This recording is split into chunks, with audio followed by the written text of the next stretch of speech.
to see you all here this morning. I know, and I'm thankful to everybody who's been praying for me. It could have been a lot worse, and I'm thankful it wasn't. It could have been. Although I did receive a severe tongue lashing on Thursday night. I direct the Centennial Band. Several of you know that, or helped direct with that. I had picked up a folder. Someone had left a folder after the last rehearsal that I was at, and the president writes me and said, "Can you bring that folder on Thursday night?" And of course, if you know me, I'm sorry, I can't resist being sarcastic whenever given the opportunity. And I said, "Unless I'm dead, I'll have it there." Let me tell you, she gave me a tongue lashing on Thursday night for scaring her to death. So,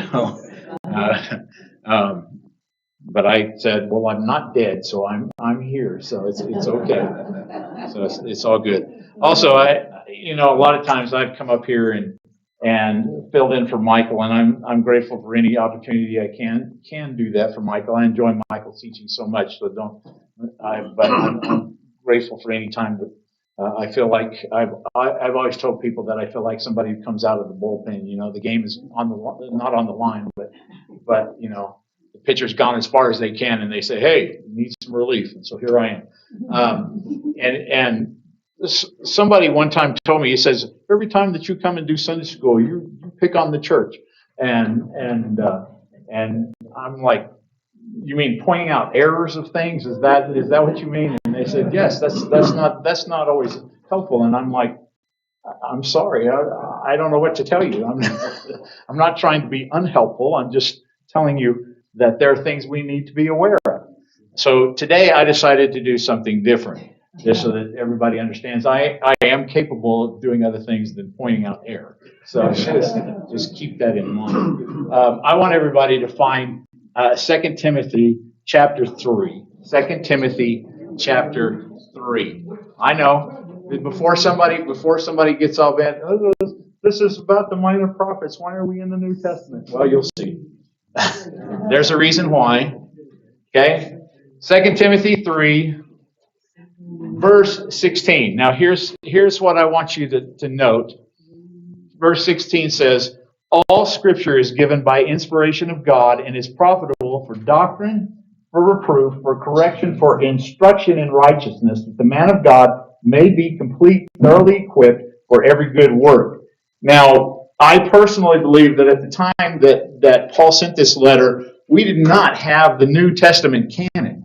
So when he referred to Scripture, he referred to Old Testament. And quite honestly, I believe that there are lots of Christians out there that are totally familiar with the well-known stories of the Old Testament. We all know about Adam and Eve. And yes, and contrary to some of the new teachings, it's not Adam and Steve, it's Adam and Eve. Okay? And we're all familiar with Noah and the flood. Most of us are familiar with Abraham and Sarah, the story of Abraham and Sarah. Moses, 10 Commandments. David and Goliath. Most of us are familiar. How about Daniel in the lion's den? So there are things in there, yet in spite of the familiarity, Christians often treat the Old Testament with a reverential aloofness, content to feast on the delicacies of the New Testament and ignore 77% of the Bible. Okay? Have you ever thought about that? That we do so much with the New Testament. And first off, don't get me wrong, I am never going to criticize. I believe that we need to spend lots of time in the New Testament. But I also think that it's not good for us to ignore 77% of the Bible. Okay? I can tell you there's so many, there are four main reasons why people spend so little time in the Old Testament. I think that I put that on the outline there. One, some feel it's just so different and thus too difficult to understand. Okay? The Old Testament comes out of an Eastern culture with language, laws, customs that are unique. They are very unique to that area of the world. And for us in the West, it's hard for us to understand some of their customs and traditions. I mean, let's be honest. Names are unusual and hard to pronounce. If you don't believe that, all you got to do is look up numbers sometime and start reading through some of those names. Okay, and a great example of that in the New Testament is, I always think about Matthew when they give the genealogy of Jesus, and we look at Matthew's genealogy, and how many of us go, I apologize ahead of time if I butcher the name of this person, because inevitably we're going to. So the names are unusual and often hard to pronounce. When we have questions, the answers aren't often easy to find. So we get frustrated and do what we do best, quit. It's true. I'm guilty of it. So don't think that I'm pointing fingers at anybody. But I am pointing fingers at me for sure. It's easy to get frustrated and quit. Are you kidding me? This is too hard. Who wants to do this? What am I going to gain from that? You know? Geography is often hard because, and this is one that I've had a real hard time with. Geography is often hard because the compass in that area is oriented to the east. So south is to the right and north is to the left. And that's hard for us to get a handle on when we start thinking about, well, which direction is Jerusalem, you know? But that's the way that they did it. They often refer to going up to Jerusalem, even though we're traveling south. I mean, when we travel south from here, I say I'm going down to New Mexico. Okay? I don't say I'm going up to Gallup. Well, no, that just doesn't sound right. You know what I mean? Because we're going south. And technically, yes, I could argue that because the elevation in Gallup is higher than here, then I'm going up. But, you know, we can do that. But, and here's another one that's always perplexed me. Upper Egypt is in the south of Egypt, and Lower Egypt is in the north. Okay? And if you look at the geography, it actually does go that way. But when we think of it, that just doesn't make sense to us. It just doesn't. When I look at a map, and I look at a map of Egypt, and here's Egypt right here, and I think, oh, here's Upper Egypt. No, it's not. Upper Egypt is down here. So things are confusing. And so it's easier for us to say, forget it. And be honest. Others feel it's, number 2 there says, others feel it is too hard to apply. We find it easy to apply Psalm 23 to our lives. That's very easy to apply to my life. You know, last week I felt like I was walking through the valley of the shadow of death. But it's easy to apply that to my life. It's easy to apply the 10 Commandments to our life, because I think it's in certain, as far as I'm concerned, our law system is kind of based on the 10 Commandments. Doesn't totally follow it, and I'd be, you know, because it's rare that somebody ends up in jail for lying. But generally, it's easier for us to apply those to our Christian lives. But what about the prescription that God gives for worshiping Him in Leviticus? Now, I don't know how many of you have read through Leviticus lately, but I'm telling you, there's a lot of stuff in there. And there's a lot of it that, quite honestly, I'm so thankful for that we aren't under the law anymore. It's hard to imagine doing that, because Richard would have to be a fairly bloody individual. But what about how do we apply the narratives of Numbers or Judges to our lives? It's kind of tough. It is. We see what happened to them, and we can make the conclusion of saying, oh, don't do that. But do we really apply that to our lives? We know that those things, Numbers and Judges, Leviticus, all that stuff was intended for God's people. But what about believers today? I think a lot of times we often fear we may abuse or misapply a text, so it's easier to avoid it altogether. Now, we have seen tremendous abuses of text in the church today. Tremendous abuses where they'll pull out one thing that is not even close to what it's referring to, but they'll use it as a text. Don't judge. That has been pulled out so much that it is distorted from what the actual text is all about.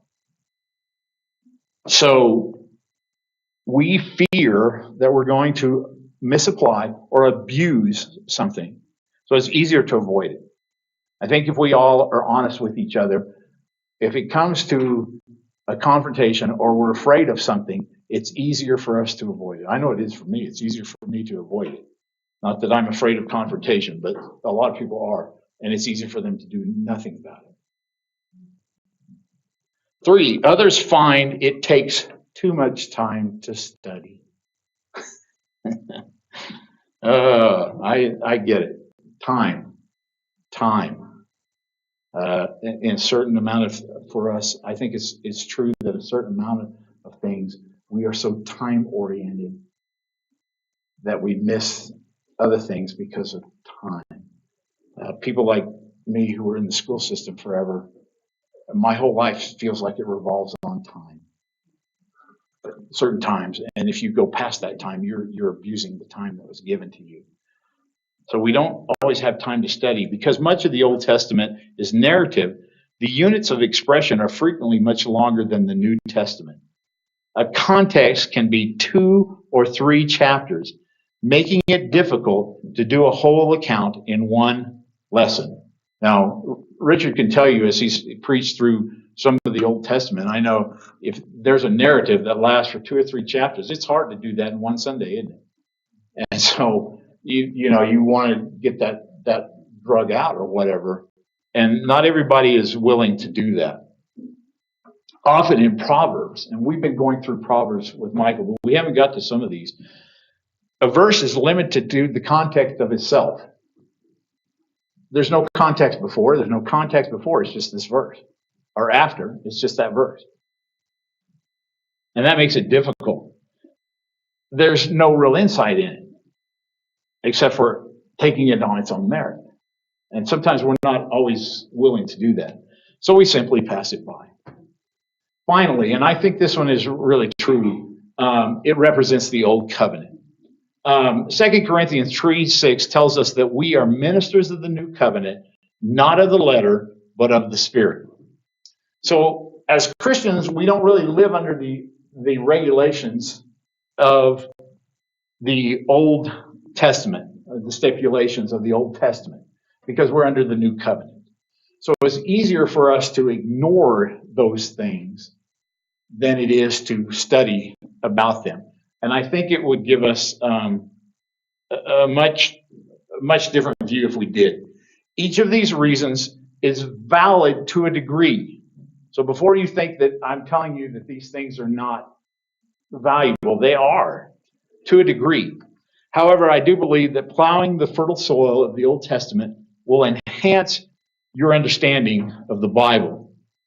Taking the wrapping off the other testament will allow you to grasp the big picture, revealing God's purposes as they are developed through the early pages of the Old Testament. I believe it will open your eyes to understanding why God authorized an eye for an eye, tooth for tooth in Exodus 21:24. Only later in Matthew 5:38-42 to say, no, that's wrong. It will unveil why they killed Stephen in Acts 7. And if you read Amos 5:25 and 26, you will know why they killed Stephen. Studying the Old Testament will enhance your knowledge of God and result in a deeper level of worship and adoration. So that's kind of why I moved this direction.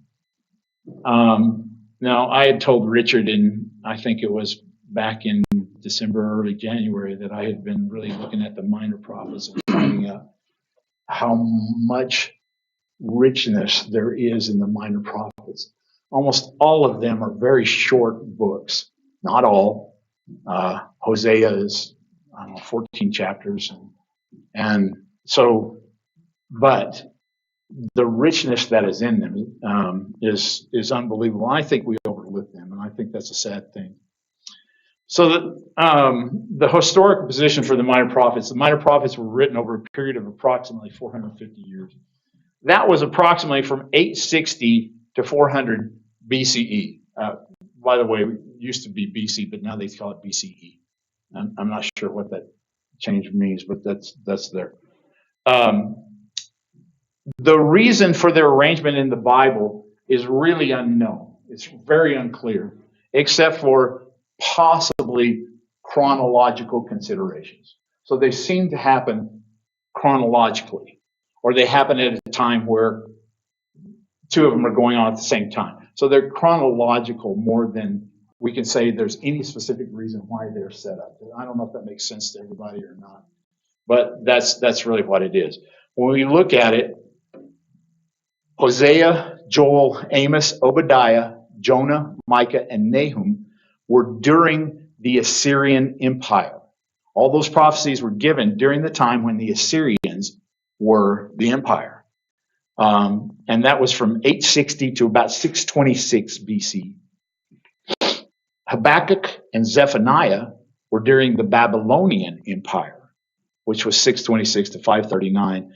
And then Haggai, Zechariah, and Malachi were during the Persian Empire, 539 to 400 BC. So that seems to be the way that they are grouped in the Bible, if you go down them. Now, their divine purpose, the Old Testament prophets and their messages were gifts from God. Unlike kings or priests, whose positions came primarily through inheritance, a prophet was one only because of God's call. There was no other reason why there was a prophet, except God called them. Kings and priests held an office. A prophet's position was a function. It was not an office, it was a function. Now, there were, and I will say this, we can read through things, and there were lots of false prophets that were in the Old Testament. I think if we read in Kings and Chronicles, you'll see that there were false prophets. And those false prophets believed that they were appointed to a position, but they were not. A true prophet was, his position was a function. Prophets were raised up by God to guard Israel, specifically against the superstitious practices that were in Canaan. Now, God spoke directly with Moses. And Moses was considered by the Jewish people to be, I would guess, the first great prophet. Does that sound right? Moses? Sure. Sure. If you look at Exodus 33, we're going to flip over there to Exodus 33, verse 11.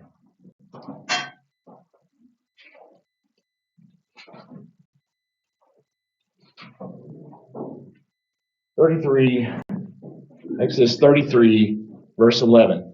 So the Lord spoke to Moses face to face as a man speaks to his friend.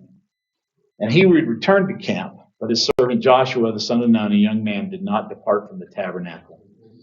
So we see that Moses spoke with God face to face. Now,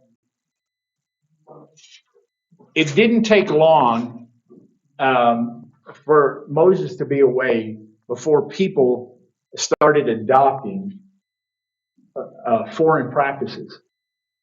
For example, we know for sure that it first started when Moses went up to the mountain and was up there for a while, and they were all sure that he had died. So what did they do? They sought after Aaron, and to please them, he constructed a golden calf. Now, Aaron would claim that he threw the gold in and out popped the golden calf. Well, we know that's not the case. But he gave them the golden calf, which they have found in several of these Mideast and Egypt places where they, in archaeology have found calves, gold, and some of them made of gold, some made bronze, other things, but they found calves. So the fact that they were very familiar with that, I think from Egypt, it was easy for them to come in and see, maybe they'd seen some of the other people that along the way. I don't think so at that time, but they knew what the calf was, and all of a sudden became their god. And that was because of that around them. Of course, God was not happy with that, and things got very bad for them as a consequence. God consequently ordained his prophets to be a spokesman to announce God's counsel and will to the people, as well as eventually the monarchy. If you look at, especially in the prophets and everything, and you look at Kings, Samuel, Kings, and Chronicles, if you look at them, you'll find that the more godly the king, the less prominent or visible the prophet. The worse the king was, the more visible the prophet was. Okay? If you don't think that, 1 Kings 17 is where Elijah comes onto the scene because of Ahab. Now, Ahab was one of the worst of kings, and his wife Jezebel was just, if you wanted to have a example of not what to be, there was Jezebel.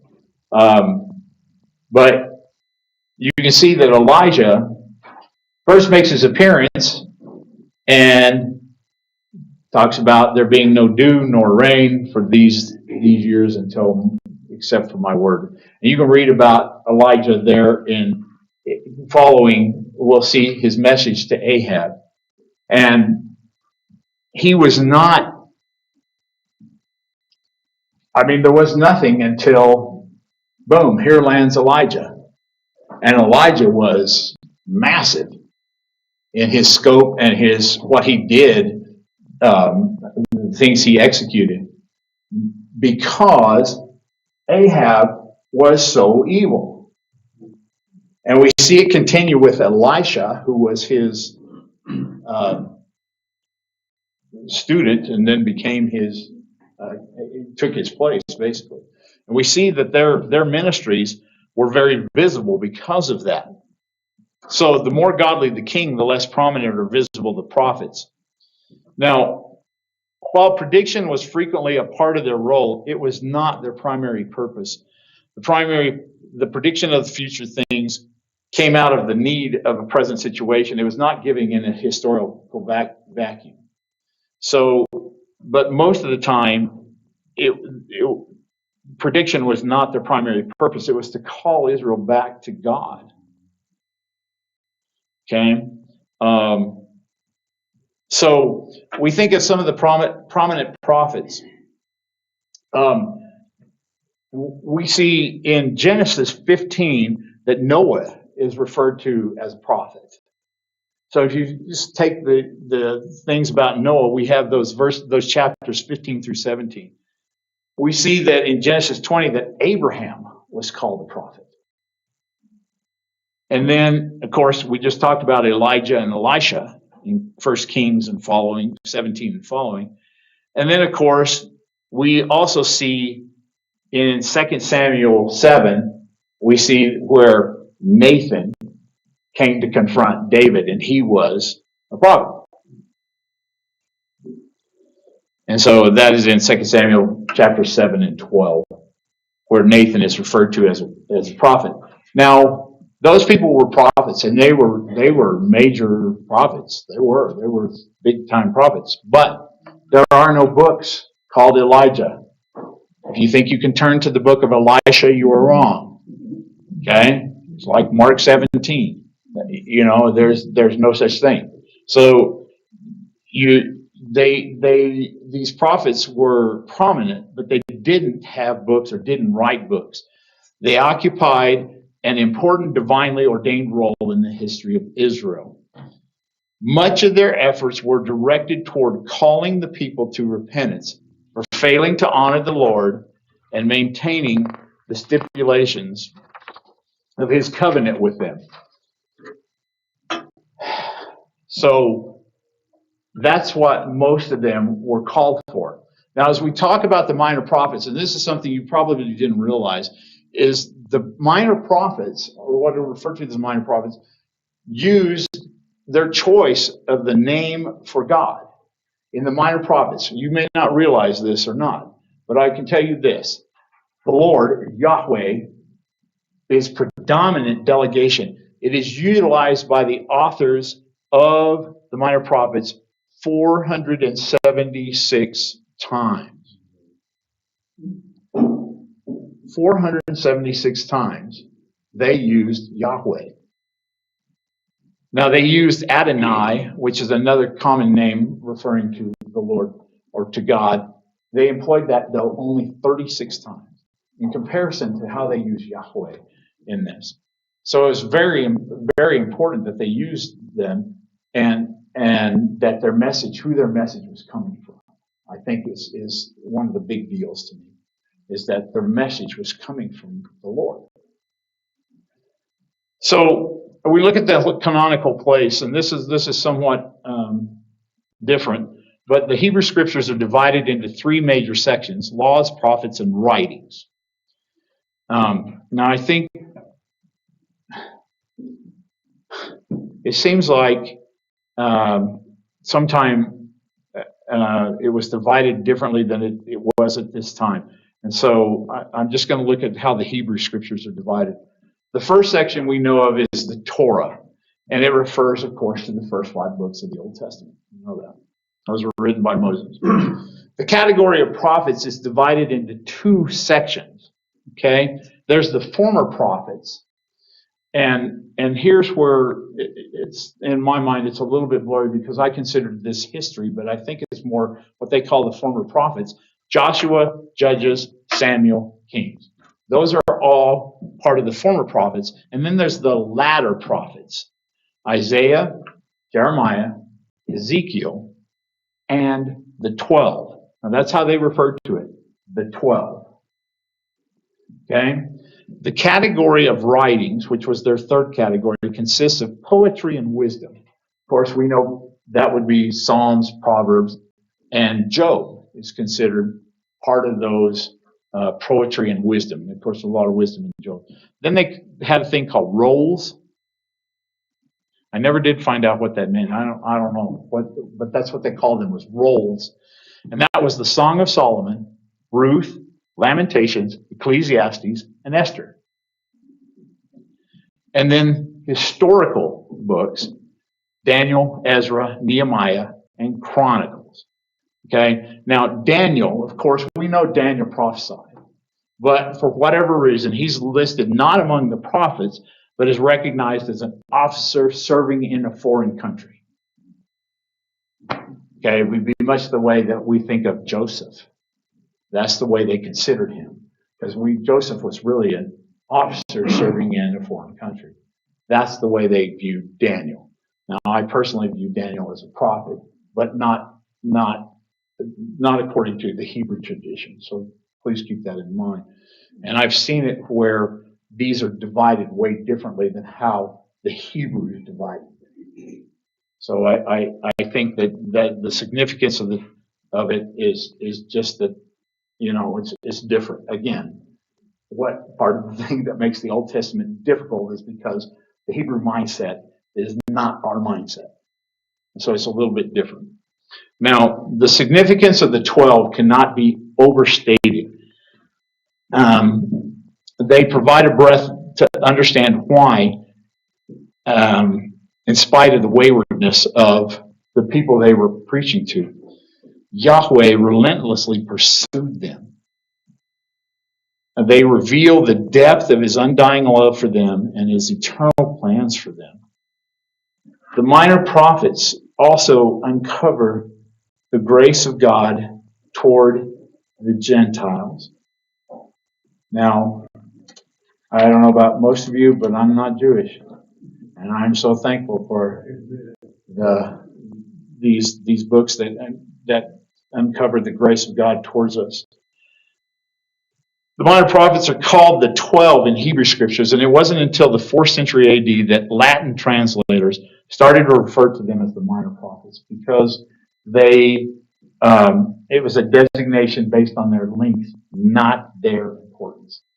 Because they were never trying to say the minor prophets, because in their way they put as the major prophets. We saw Isaiah, Jeremiah, Ezekiel, and Daniel were considered to be the major prophets according to the Latin tradition. And then these were the minor prophets. What I encourage everybody to do is at some point, and it doesn't take long. I mean, in about 20 days, you can, if you read one or even a section of, like, if you read Hosea and you read, 3 chapters, and some of these, they're only 3 chapters long. Obadiah is 1. So, but you'll find some fascinating things about the history of Israel and the history of the Gentiles in these things. For example, I don't know why, I've been studying the Bible a long time. For whatever reason, it suddenly became clear to me the book of Nahum is Jonah part 2. I was like, that revelation just was like, are you kidding me? I've read this forever and I just now get that? And it was, because if you think about it, Jonah went and preached to Nineveh. Who did Nahum preach to? Nineveh, after Jonah. And he was preaching about their destruction. Because obviously they had listened to Jonah, but then they went off on their own way, and we know what happened to the Assyrians anyway. So, but it took me all this time to realize, this is Jonah part 2. But it's so there are some great things. The book of Zechariah.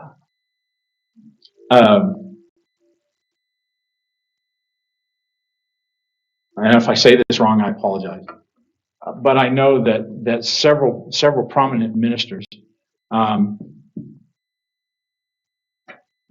John MacArthur thought that it was the first book that he needed to. He did this great commentaries on the New Testament. They're fantastic. Never read them. They're like 60 volumes long. And then the first commentary on the Old Testament that he wrote was for Zechariah, because there's so much stuff about the Messiah, and especially about the second coming. Zechariah. Well, if you don't ever read Zechariah, you would never know that. And so my encouragement to everybody is, don't ignore the Old Testament. And if you really want, and I really believe it's a true blessing to read through those minor prophets. And like I said, in about 20 days, you can read all of them. Take 3 chapters at a time. And it's amazing what you will find, the wealth and of things that are in those chapters. There's just a lot of great stuff. And I think you'd be truly blessed by looking into that.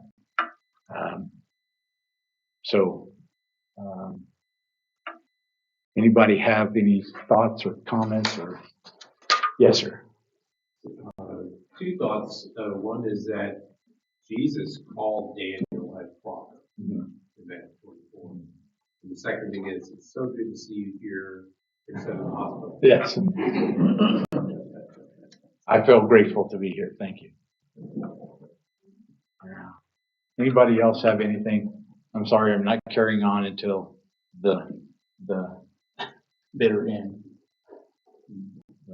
I knew I could make this far. So, anyone else have a comment? I really do hope that you take some time to do that at some point in time. I really believe you'll be blessed by going through the Minor Prophets. Okay? So, anything else? Yes, ma'am. Yes, ma'am. Did any of the minor prophets write the books that are in there, or were they all written? Minor Prophets themselves, I believe that they composed their books, yes. They did, okay. I believe that. First Samuel, and it said it was unknown. So that's why. Yeah. Yes, Samuel. Some of them it is unknown. But I believe that the short books that we have by them were actually written by them. That's my belief. No. I would never say that I'm 100% right, because that never happened. So, but I believe that most of them were written by them, because they'll say things like, "This is the oracle of God," and you read something. So I believe, some of them were. I don't know. Scribes would be a word. A couple of them were priests. So I mean, you can read some interesting things. But yeah. Anyone else?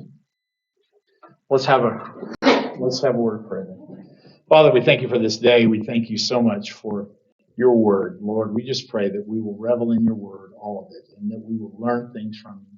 And Father, I thank you for these minor prophets that gave us great lessons and such hope. Father, help us to look to you for all things. I pray that you'll bless our service this morning, and hearts and lives will be changed. I pray that you be with Brother Richard, that you'll speak through him this day. And Father, just help us to hear with our ears open. Father, help us to just be doers of your word. Help us to just learn more about you and love you more.